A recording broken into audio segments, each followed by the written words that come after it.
Mike Phelan. This is Mike Phelan from Fanbolt. I really should have gotten Jeremy Seville instead of Steve Guttenberg on the phone for you today to interview. That would have been amazingly awkward. So here's something that you should check out if you're interested. I got this posted up earlier today. I got to talk to one of my favorite actors from youth. I got to interview Steve Guttenberg earlier, all thanks to Mike Phelan from Fanbolt. I wanted to interview Steve Guttenberg for a while. I've always been a fan of his. It's one reason why I did the Choose Your Own Guttenberg episode of the Cinema Snob.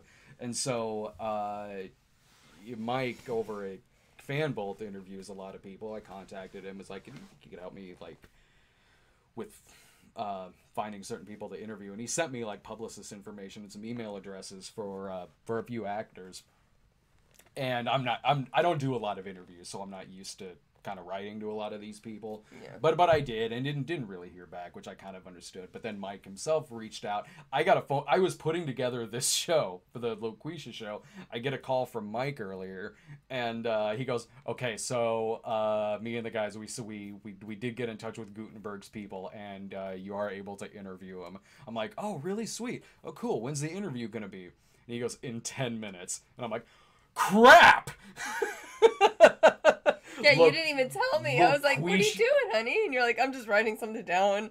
And then you went into the room and for like 30 minutes. I was like, "What is he doing in there?" So I'm writing down like titles that I wanted to talk about and everything, and figuring in my head like, "How am I going to talk to this guy?" I am nervous as hell if you listen to the interview, like I'm a little starstruck talking to him, but it cut together really, really nice. It's a really, really cool. It was a really fun interview too.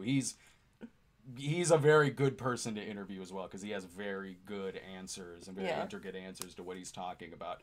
Nice guy, really, really friendly, really easy to talk to as well. So I'm sitting here like, Loquisha can wait. So I'm talking to Steve Guttenberg, and then, like you said, like I go in the other room, like, "What were you doing?" I'm like, "Oh, I was just talking to Steve Guttenberg." You're like, "What?" I'm like, "I figured I'd tell you after." Like, I had to get my thoughts together, so I didn't want to like. I wanted to talk to him about movies that he's probably not used to getting questions about, stuff like The Bedroom Window or The Day After or The Man Who Wasn't There, the 3D movie from the 80s, Diner. But I also talked to him a little about Police Academy as well. No, I mean, thanks a million, Mike, for setting that up. And visit Mike's site too at fanbolt.com.